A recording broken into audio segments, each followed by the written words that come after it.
पलक ने अपने किराए के घर को साफ सुथरे और आरामदायक तरीके से सजाया। उसने देखा कि बुजुर्ग महिला मेज पर बैठकर अपना तीसरा गिलास पानी पी रही है और गंभीरता से बोली, मैं वास्तव में आपकी पोती नहीं हूँ। हाँ आप ही। बुढ़िया बहुत जिद्दी थी। उसने अपना गिलास पकड़ा और एक और गिलास पानी गटक लिया। पलक जानती थी कि उसे मनाना असंभव है, इसलिए उसने अपना फ़ोन निकाला और पिछली बार का नंबर डायल किया। कॉल का तुरंत उत्तर मिला, हेलो।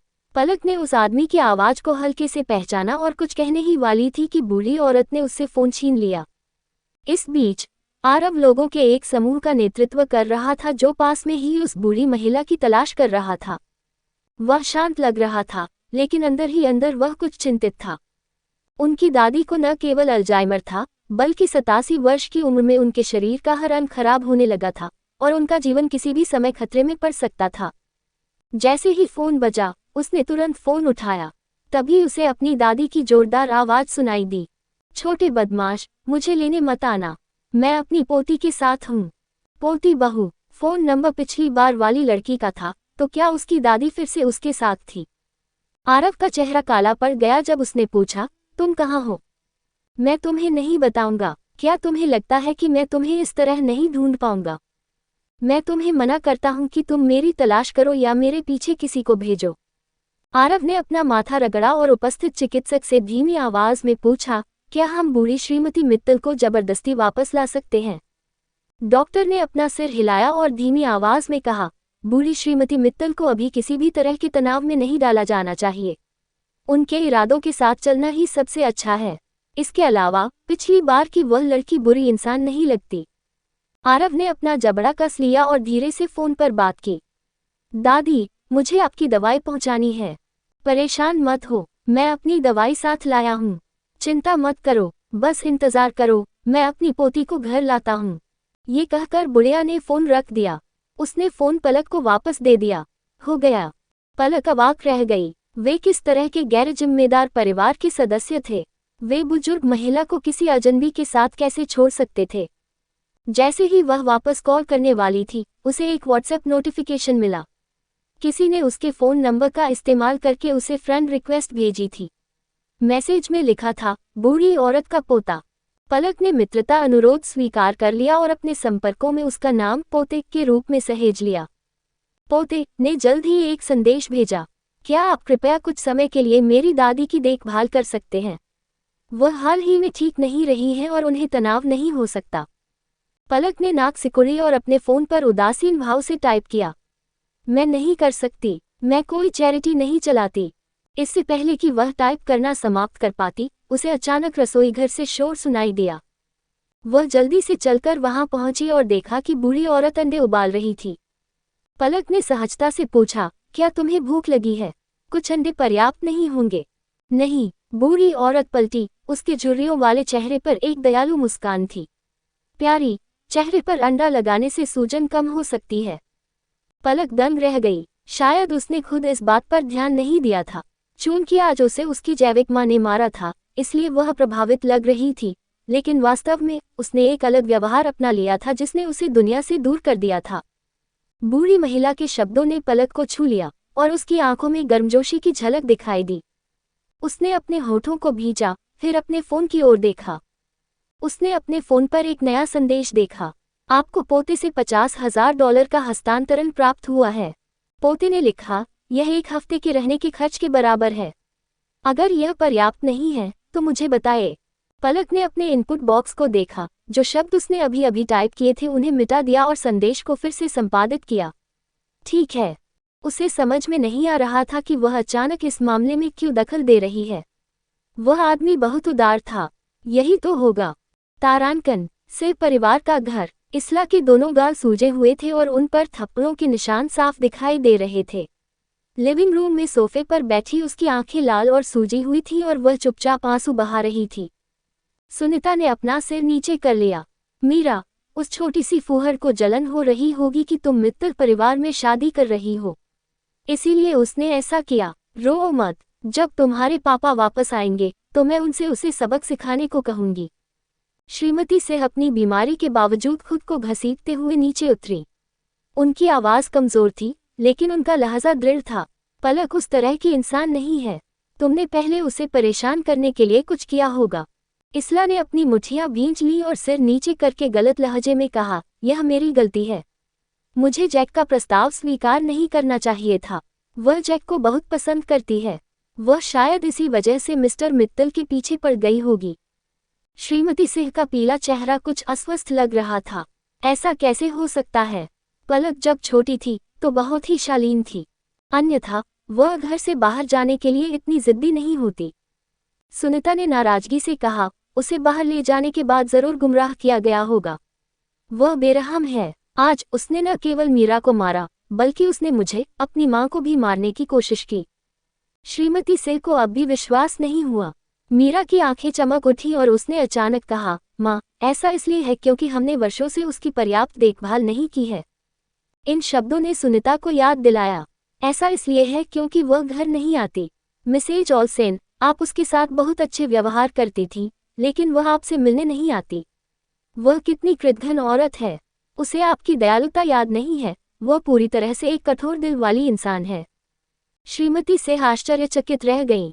वह हमेशा पलक के प्रति निष्पक्ष रही थी और जब वह बड़ी हो रही थी तो उसने उसे अपने हाथों से खाना खिलाया था, इसलिए उसके मन में पलक के लिए भावनाएं थीं। जब बच्चा बाहर चला गया तो उसने पलक से कहा कि जब भी उसके पास समय हो वह पुनः उससे मिलने आ जाए। हालांकि इतने वर्षों के बाद भी पलक एक बार भी घर नहीं आई।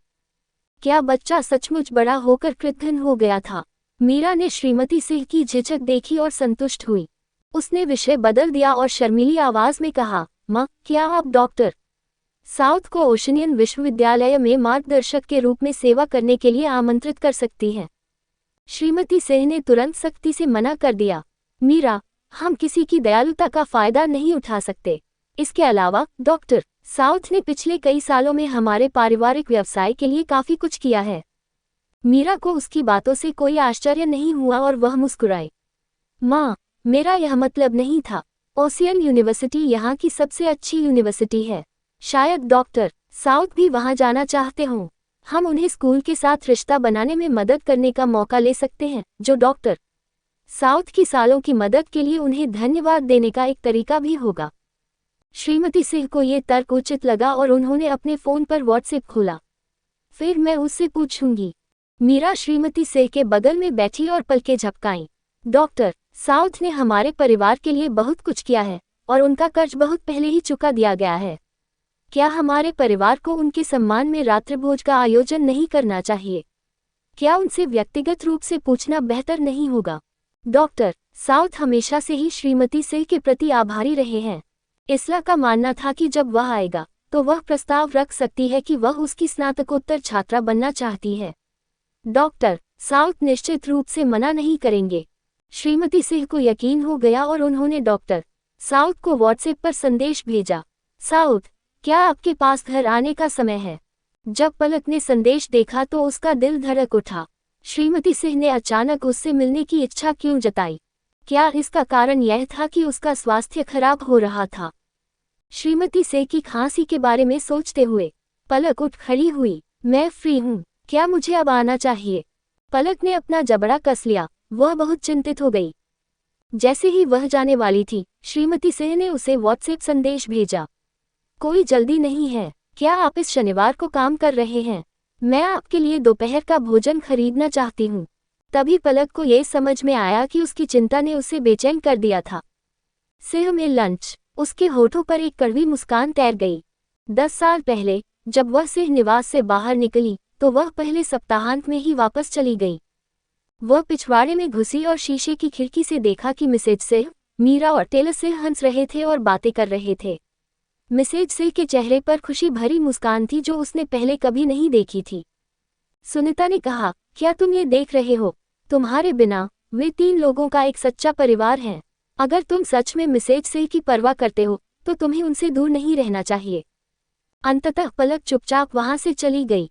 वह हर साल केवल श्रीमती सिंह के जन्मदिन पर ही लौटती थी और दरवाजे पर एक छोटा सा उपहार छोड़ जाती थी। इतने वर्षों के बाद शायद अब उसे फिर से देखने का समय आ गया है ना? पलक ने संदेश का जवाब दिया। मुझे ही खरीदना चाहिए। चलो इस शनिवार शाम 6 बजे मिलते हैं।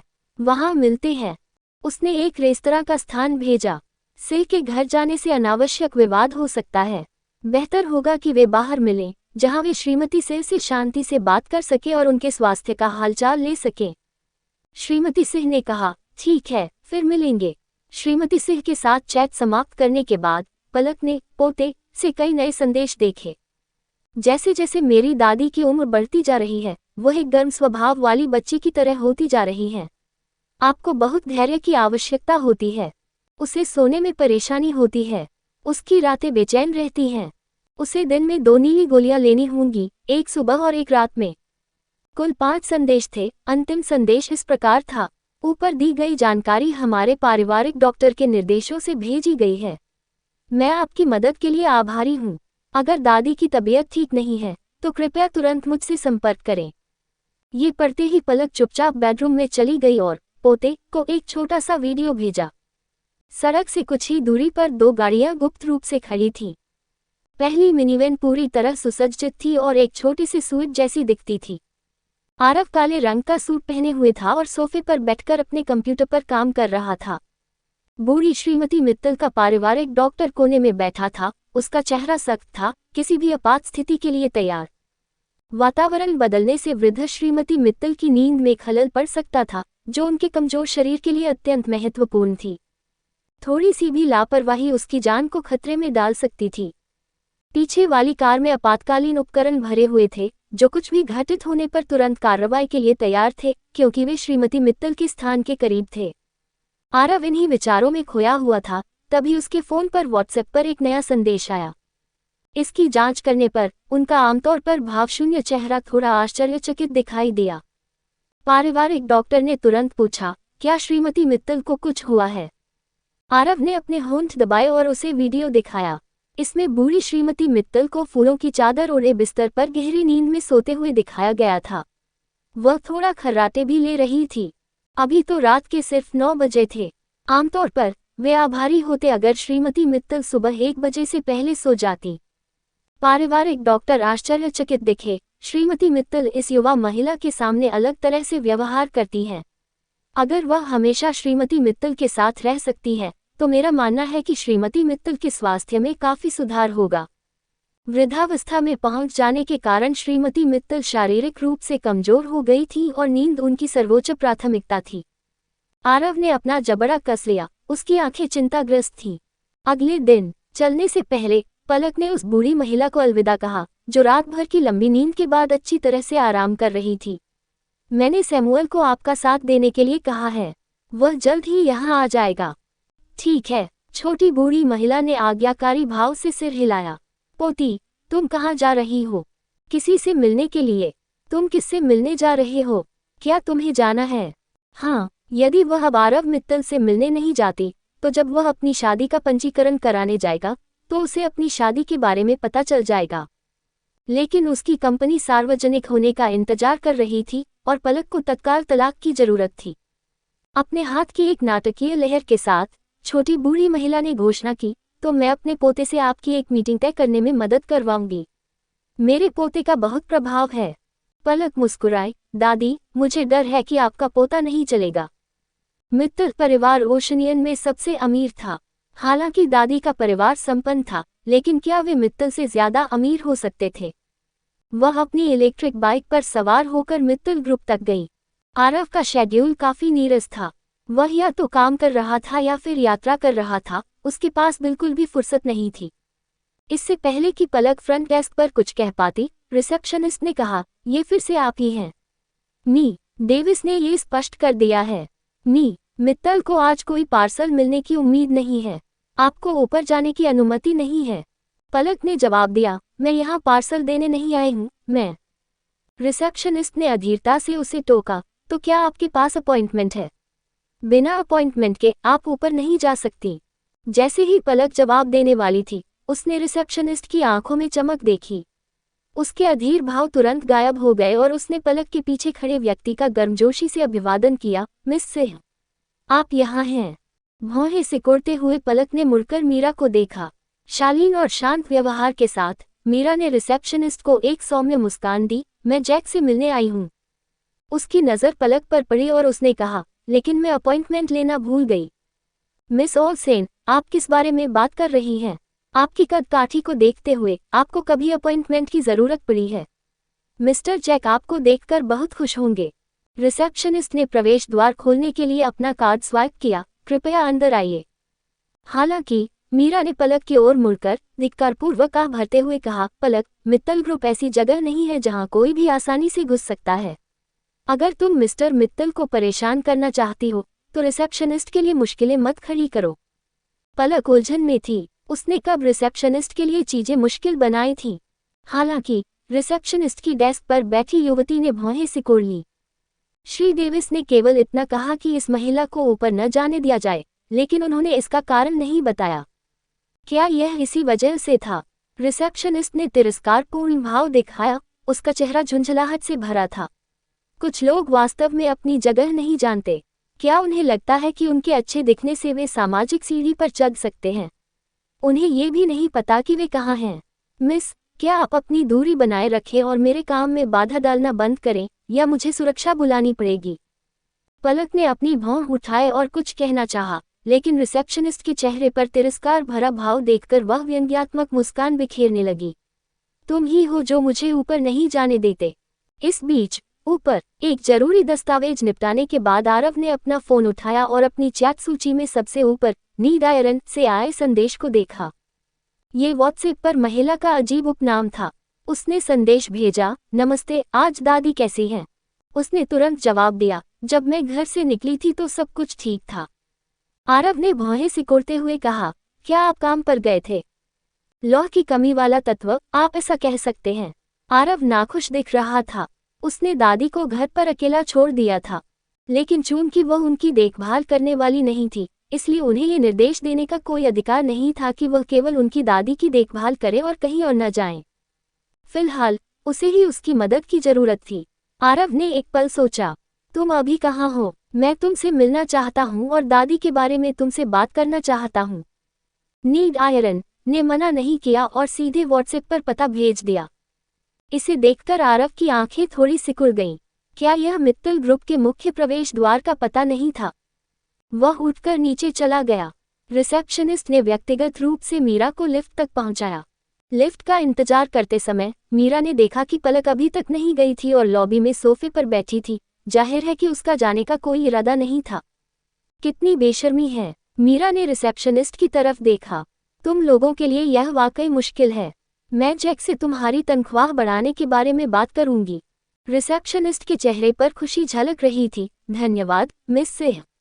अगर आपको किसी चीज की जरूरत हो तो कृपया मुझे निर्देश दें। मीरा ने आह भरी। मेरी छोटी बहन बहुत जिद्दी है।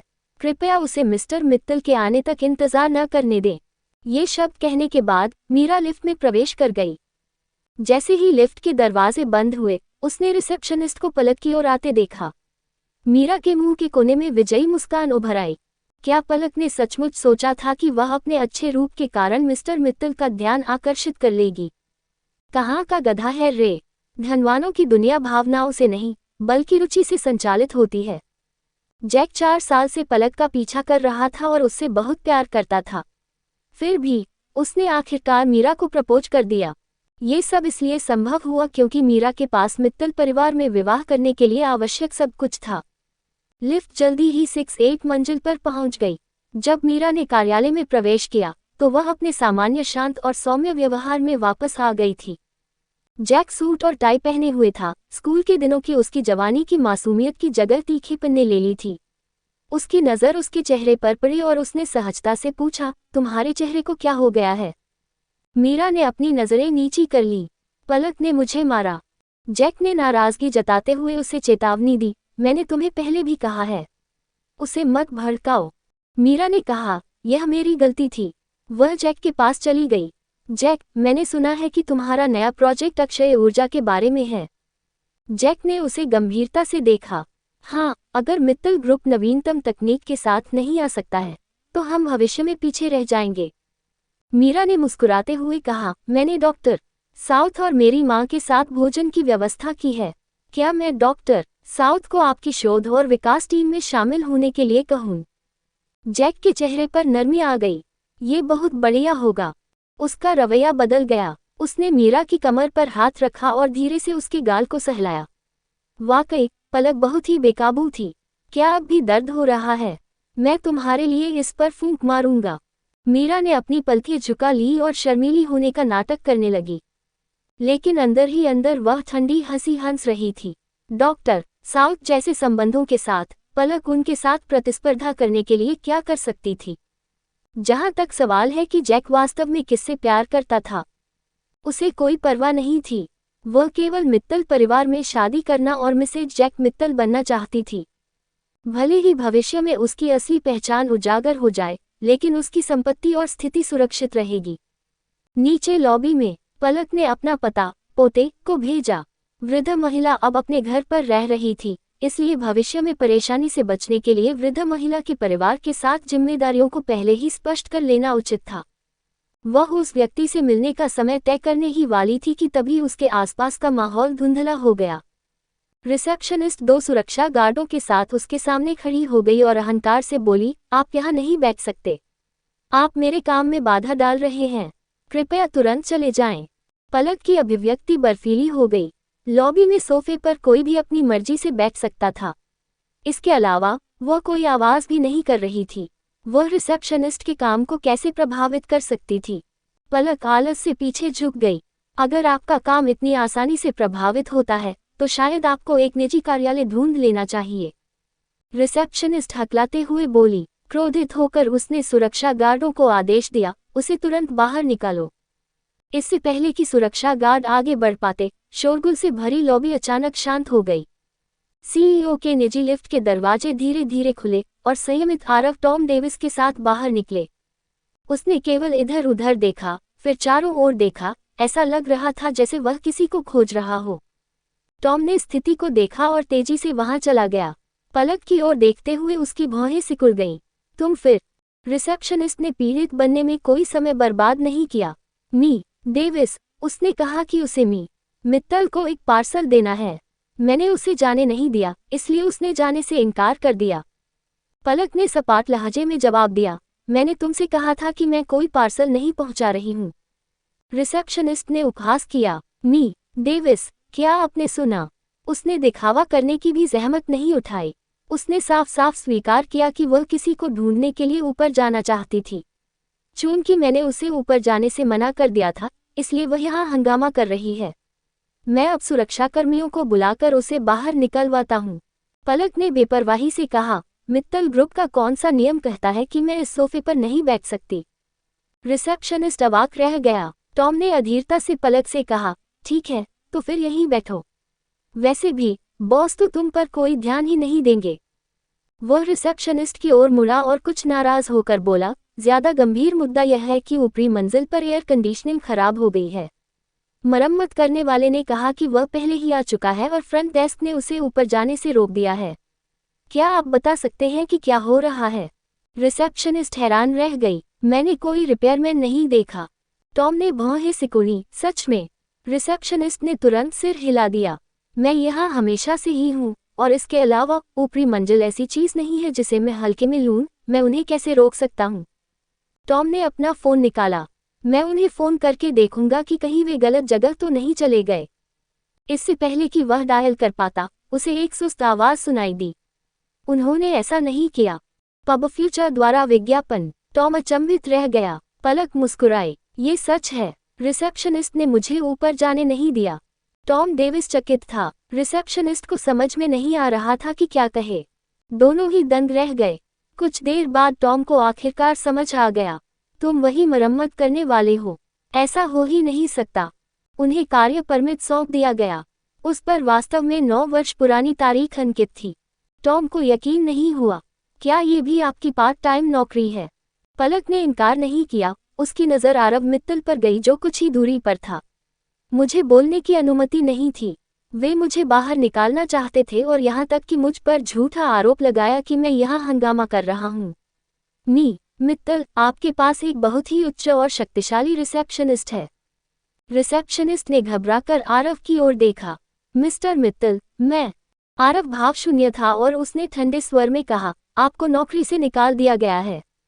रिसेप्शनिस्ट का चेहरा तुरंत पीला पड़ गया। लेकिन उसने माफी मांगने की हिम्मत नहीं जुटाई। आरव ने फिर गंभीरता से पलक की ओर देखा। टॉम ने उस महिला की जांच की थी। वह मिडिल स्कूल में सहनिवास से बाहर चली गई थी और तब से वह काम करके अपना जीवन यापन कर रही थी। कल वह डिलीवरी गर्ल थी और आज वह रिपेयर वुमन है। उसने कितनी नौकरियां की हैं। उनका जीवन अत्यंत कठिन था, फिर भी उनकी पीठ हमेशा सीधी रहती थी। ऐसी विद्रोही महिला लगातार उसे परेशान करके खुद को कैसे गिरा सकती है। इस बारे में सोचते ही आरव के मन में उसके लिए जो थोड़ी बहुत प्रशंसा की भावना थी वह तुरंत गायब हो गई। उसकी जगह झुंझलाहट ने ले ली। मिस सिंह, क्या अब आप संतुष्ट हैं? पलक ने खड़े होकर सिर हिलाया। मिस्टर मित्तल, क्या आपने सिविल अफेयर्स ब्यूरो से इसकी जांच की? आरव ने उसकी बात का कोई जवाब नहीं दिया और टॉम से केवल ठंडे स्वर में कहा, उसे काम पर ऊपर ले जाओ और याद रखना, मैं उसे फिर कभी नहीं देखना चाहता। पलक अचंभित रह गई। टॉम ने उसकी बांह खींची। मिस सिंह, चलो, मैं तुम्हें सलाह दूंगा कि तुम ये काम छोड़ दो। भले ही तुम बहुत मेहनत करो और आखिरकार ऊपरी मंजिल में प्रवेश कर जाओ, फिर भी हमारे बॉस तुम्हें दूसरी नज़र से नहीं देखेंगे। हालांकि वह वास्तव में एक डिलीवरी पर्सन और रिपेयर वुमन थी, लेकिन क्या वह वास्तव में मित्तल ग्रुप में काम करने के लिए आई थी? हर कोई सच्चाई जानता था। आरव ने अब उस पर ध्यान नहीं दिया। अपना फोन निकालकर उसने व्हाट्सएप पर नीड आयरन कॉल किया। उसी समय पलक का मोबाइल फोन बज उठा। जब पलक का मोबाइल फोन बजा तो आरव थोड़ा हैरान हो गया। वह पलक की ओर देखने के लिए मुड़ा। लोहे की जरूरत है, वह थी। पलक ने फोन उठाया, हेलो, लेकिन आरव को रिसीवर में कोई आवाज सुनाई नहीं दी। उसने अपना फोन देखा और पाया कि लाइन व्यस्त थी। वॉइस कॉल नहीं लग पाई। वह इस पर बहुत अधिक सोच रहा था। उस समय लॉबी में कई लोग फोन पर बात कर रहे थे। ये बताना असंभव था कि उनमें से वह कौन थी। तभी नीड आयरन ने संदेश भेजा, माफ करें, मैं किसी काम में व्यस्त हूँ। चलो फिर से कार्यक्रम तय करते हैं। छत पर पलक सैमुअल के फोन कॉल का जवाब देते हुए ग्रैंडसन लिख रही थी। सैमुअल ने प्रसन्नतापूर्वक कहा, बॉस, क्या आप ठीक हैं? आपने पिछली बार मरम्मत का काम किए हुए कई साल हो गए हैं, है न? पलक ने हल्के से कहा, अगर आप फ्री हों तो मुझे आरव का निजी नंबर ढूंढने में मदद करें, ताकि मुझे बार बार उसका पीछा न करना पड़े। अगर उसे उसका नंबर मिल जाता तो वह उसे हर घंटे फ़ोन करके याद दिला सकती थी कि उसे सिविल अफेयर्स ब्यूरो से जांच करनी है। इतने सारे फ़ोन कॉल के बाद भले ही उसे इस बेतुकी बात पर यकीन न हो, वह इसकी जांच कर लेगा। सैमुअल ने तुरंत शिकायत की, उसका निजी नंबर कैसे पता लगाना संभव है? क्या आपको नहीं पता कि उसके बारे में ऑनलाइन कोई जानकारी नहीं है? उसका निजी कार्यक्रम जानने के लिए बहुत प्रयास करना पड़ा। ऐसा इसलिए क्योंकि तुम बेकार हो। पलक ने फोन रख दिया और टॉम को तिरस्कार भरी नजर से देखा। मिस ओल्सेन, मेरे बॉस का निजी फोन नंबर गोपनीय है। आम लोग इसे नहीं पा सकते। पलक ने उसे चिढ़ाते हुए कहा, क्या तुम मानते हो कि एक दिन मेरे पास न केवल तुम्हारे बॉस का फोन नंबर होगा, बल्कि उसका व्हाट्सएप भी होगा? तलाक की प्रक्रिया थोड़ी परेशानी भरी थी और वह भविष्य में निश्चित रूप से आरव के साथ अधिक संपर्क में रहेगी। टॉम ने हंसते हुए कहा, क्या दिवा स्वप्न है? टॉम की बात खत्म होते ही पलक का फोन बज उठा। पोते ने व्हाट्सएप पर मैसेज भेजा, जब भी तुम फ्री हो मुझे कॉल करो। 10 मिनट बाद पलक ने एयर कंडीशनर ठीक कर दिया। उसने अपने हाथों को आपस में ताली बजाते हुए कहा, एयर कंडीशनर का फिल्टर बहुत लंबे समय से इस्तेमाल किया जा रहा था और उसमें गंदगी जमा हो गई थी, जिससे कूलिंग फंक्शन प्रभावित हुआ। इसे बदलने के बाद ये ठीक है। ये देखकर कि उसने कितनी शीघ्रता और आसानी से समस्या का समाधान कर लिया, टॉम को अब उसके प्रति उतनी शत्रुता महसूस नहीं हुई। उसे दोबारा मिस्टर मित्तल के पीछे जाने से बचाने के लिए टॉम ने उसे व्यक्तिगत रूप से नीचे तक पहुंचाया। प्रवेश द्वार पर उन्होंने अर्थपूर्ण ढंग से कहा, मिस सिंह, अब से कोई हस्ताक्षरित डिलीवरी नहीं होगी और छत पर किसी भी विद्युत उपकरण को नुकसान नहीं पहुंचाया जाएगा। पलक को पता था कि उसका क्या मतलब है, लेकिन वह बस मुस्कुराई, ठीक है, दोपहर को मिलते हैं। वह पलटी और चली गई। टॉम उलझन में था। उसने उसकी बातों को गंभीरता से नहीं लिया और छत पर लौट आया। दोपहर को आरव की लंच मीटिंग थी। वह सामाजिक मेलजोल का शौकीन नहीं था, लेकिन चूंकि वह अपने देश लौट आया था, इसलिए उसे क्रेरा की दावत भोज की संस्कृति का सम्मान करना पड़ा। हालांकि ऐसे अवसर अक्सर नहीं आते थे। टॉम पूरे समय उनके साथ रहा। वे एक निजी रेस्तरां में आए और वर्दीधारी वेटरों और वेट्रेसों को देखकर टॉम अचानक अधिक सतर्क हो गया। क्या वेट्रेस का काम उन छात्रों द्वारा चुनी जाने वाली सबसे आम अंशकालिक नौकरी नहीं थी जो पढ़ाई के साथ साथ काम करना चाहते थे?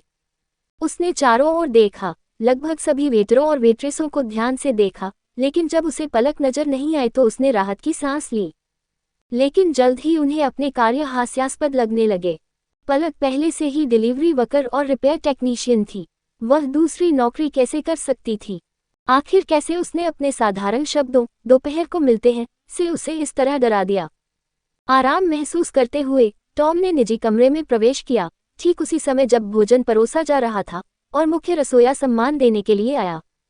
क्या आप सभी आज के भोजन से संतुष्ट हैं? परिचित महिला की आवाज सुनते ही टॉम का शरीर अकड़ गया। उसने एक बार फिर से देखा जैसे उसने कोई भूत देखा हो और देखा कि पलक शेफ की टोपी पहने दरवाजे पर खड़ी है। दिन के व्यंजनों का परिचय देते समय उसके होठों पर एक हल्की मुस्कान आ गई।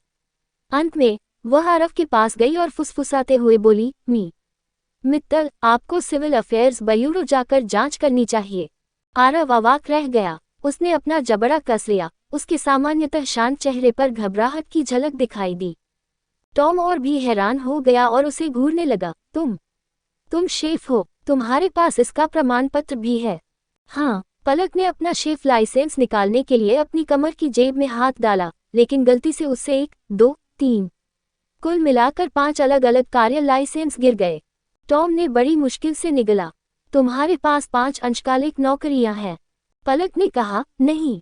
टॉम ने राहत की सांस ली और उसे शांति से यह कहते सुना, कुछ ऐसी भी हैं जिन्हें मैं अपने साथ नहीं लाया। टॉम हैरान रह गया। पलक मुस्कुराते हुए आरव की ओर मुड़ी। मित्तल, मैं कोई भी काम कर सकती हूँ।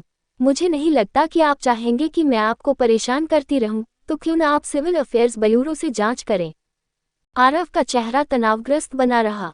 उस महिला की आंखें कामुक थीं और वह हमेशा ऐसे बोलती थी जैसे वह फ्लर्ट कर रही हो।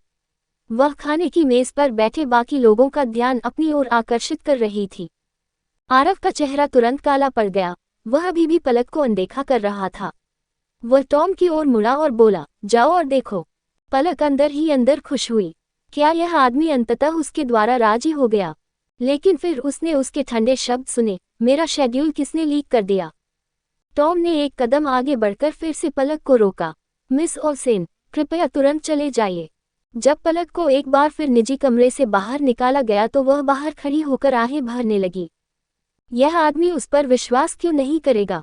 अपने धैर्य के बावजूद वह इस समय थोड़ा परेशान हो रही थी। वह वहां से नहीं गई और बस बाहर ही इंतजार करती रही।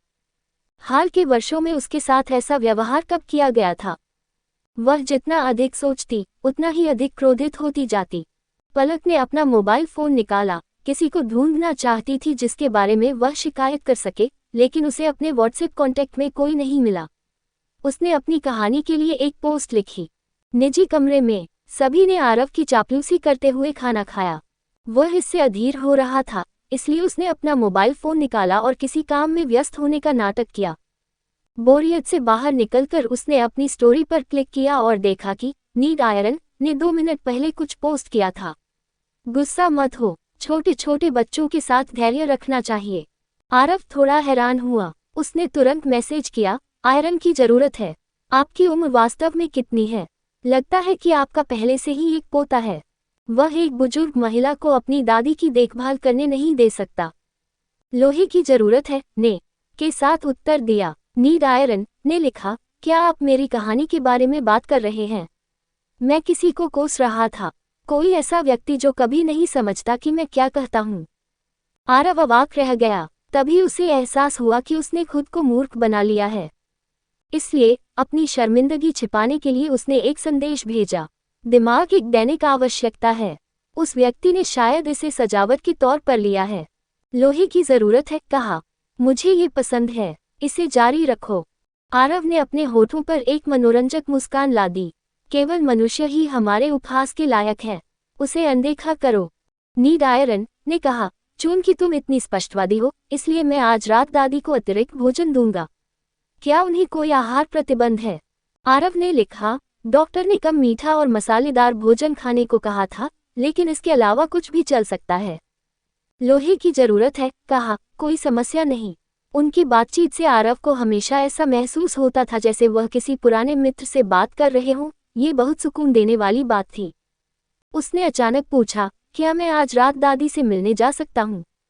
मुझे आयरन की ज़रूरत है, ने कहा। बेशक, आपका हमेशा स्वागत है। इसके बाद उसने अपना कमरा नंबर सहित विस्तृत पता भेजा। आरव ने पता नोट किया और जवाब दिया, ज़रूर। आपको परेशान करने के लिए क्षमा करें। उसे आज रात अपनी दादी की जांच के लिए एक पारिवारिक डॉक्टर को साथ लाना था, अन्यथा वह चिंतित हो जाता। लोहे की जरूरत है, ने फिर से जवाब नहीं दिया। वह बता सकता था कि उसे विनम्र औपचारिकताएं पसंद नहीं थीं। आरव ने चुपचाप उसकी इस छोटी सी आदत पर ध्यान दिया। मिस्टर मित्तल, क्या आप मिसेस मित्तल को संदेश भेज रहे हैं? पास में खड़े किसी व्यक्ति ने उसे चिढ़ाते हुए कहा, तुम अपने चेहरे की मुस्कान नहीं छिपा सकते। आरव के होठों का कोना सख्त हो गया। उसने अपना फोन रख दिया और बात करने वाले की ओर मुड़ा। आरव के मित्तल समूह का सीईओ बनने के बाद रहस्यमयी श्रीमती मित्तल ने लोगों को संदेह में डाल दिया कि क्या उनका अस्तित्व भी है। इसलिए उन्होंने इससे इनकार नहीं किया। उस व्यक्ति ने उसकी चुप्पी को स्वीकारोक्ति के रूप में लिया और उसकी चापलूसी की। मित्तल, आप वास्तव में ईमानदार हैं और श्रीमती मित्तल के प्रति समर्पित हैं। आप अभी अभी आकर्षक शेफ से भी प्रभावित नहीं हुए। आप हम सबके लिए एक आदर्श हैं। इस पर अन्य लोगों ने भी कहा, हम श्रीमती मित्तल के बारे में बहुत उत्सुक हैं। किस तरह का व्यक्ति श्री मित्तल का दिल जीत सकता है? बूढ़ी श्रीमती मित्तल उससे खुश होंगी, है न?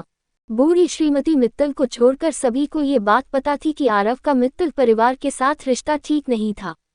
आरव ने अपनी नजरें नीची करके बस इतना ही कहा, हाँ, दादी उसे बहुत पसंद करती हैं। बाहर मन ही मन ऊबकर पलक प्रतीक्षा कर रही थी, तभी एक परिचित आवाज सुनाई दी। पलक, वह एक परिचित सुंदर चेहरे की ओर मुड़ी। जैक, जो काला सूट पहने हुए था, अपने सौम्य और देखभाल करने वाले व्यवहार के लिए जाना जाता था, लेकिन अब वह उसे एक तूफानी भाव से देख रहा था। तो तुम यहाँ हो? पलक ने अपने होंठ काटे। अपने विश्वविद्यालय के वर्षों के दौरान वह हमेशा अकेली रहती थी। वह एकाकी थी। जैक मिलनसार और हंसमुख था और अक्सर उसके साथ रहता था, जिससे वह उसका एकमात्र दोस्त बन गया। लेकिन अब उनकी स्थिति ने उनके रिश्ते को अजीब बना दिया है। वह झिझकी, क्या तुम्हें कुछ चाहिए? जैक ने ठंडे स्वर में कहा, मीरा ने मुझे तुम्हारी पृष्ठभूमि के बारे में बताया। तुमने मुझसे ये क्यों छिपाया? मैं रखेलों से घृणा करता हूँ और बच्चों से सबसे अधिक प्यार करता हूँ, फिर भी मैंने 4 साल तक तुम्हारे साथ एक ऐसे बाहरी व्यक्ति के साथ प्रेम संबंध बनाए रखा। क्या यह मजेदार था? एक दर्द, जैसे किसी ने उसके दिल को कसकर पकड़ लिया हो, पलक पर छा गया। वह हमेशा इस बात पर आश्चर्य करती थी कि जैक, जिसने उसे स्नातक समारोह में आश्चर्यचकित करने का वादा किया था, ने इसके बजाय मीरा को क्यों प्रपोज किया। तो इसका कारण यह था, उनके माता पिता के बीच सामंजस्यपूर्ण संबंध नहीं थे और जाहिर तौर पर उनकी एक सौतेली बहन थी, जो नाजायज संतान थी। अपनी असली पहचान बताकर मीरा 4 साल की दोस्ती को तोड़ने में सक्षम हो गई। पलक उससे एक कदम पीछे हट गई, जिससे उनके बीच की दूरी बढ़ गई। हालांकि जैक ने एक कदम आगे बढ़कर उसे चुनौती दी। क्या तुम्हारे पास मेरे लिए कोई स्पष्टीकरण नहीं है? किस बात का स्पष्टीकरण? वह नाजायज संतान क्यों थी? उसने सुनीता के गर्भ से जन्म लेने का फैसला क्यों किया? पलक ने उपहास करते हुए कहा, नहीं। वह जाने के लिए मुड़ी। अगर उनके रास्ते अलग हो जाएं, तो जबरदस्ती मत करो। अगर वह उसकी पृष्ठभूमि को नीची नज़र से देखता है, तो उसके लिए उसे दोस्त के तौर पर न रखना ही बेहतर होगा। उसके दृढ़ चेहरे ने जैक को परेशान कर दिया। जब उसने उसे अपने से दूर जाते देखा, तो अचानक उसे घबराहट हुई और उसने उसका हाथ पकड़ लिया। तुम नहीं जा सकती। पलक ने उसकी ओर देखा, क्या कुछ और है? जैक तनाव में दिख रहा था। उसे लगा कि पलक का दूर दूर तक ठंडा व्यवहार निर्दयी था। उसका क्रोध भड़क उठा, जिसमें एक अजीब सी नाराजगी की भावना भी शामिल थी। वह ही वह व्यक्ति था जिसने सबसे पहले छोड़ा था, तो फिर भी ऐसा क्यों लगा कि उसे ही छोड़ा जा रहा है? उसने उसका मजाक उड़ाया, तुम अभी भी यहाँ काम कर रही हो, इसका मतलब है कि तुम्हें अभी तक औपचारिक रोजगार नहीं मिला है। मेरे सहायक के रूप में काम करने के बारे में क्या ख्याल है? तुम पहले भी ऐसा कर चुकी हो। पलक ने खुद को उसकी पकड़ से अलग कर लिया और उसे ठंडे स्वर में नकार दिया। मुझे डर है कि मैं इसे संभाल नहीं पाऊंगी। हालांकि जैक ने जोर दिया, आपको कुछ भी करने की जरूरत नहीं है। कंपनी के पास मेरा एक अपार्टमेंट है। आपको बस वहाँ रहना है और मेरी रोज़मर्रा की ज़रूरतों का ख्याल रखना है। मैं आपको हर महीने $1000 दूंगा। क्या ये काफ़ी है? पलक की निगाहें ठंडी हो गईं, उसका स्वर बर्फ जैसा हो गया। तो तुम चाहते हो कि मैं तुम्हारी रखेल बन जाऊं? जैक ठहाके लगाकर हंसा। तुम निश्चित रूप से इसे संभाल सकते हो, क्योंकि तुम्हारी माँ एक रखेल थी।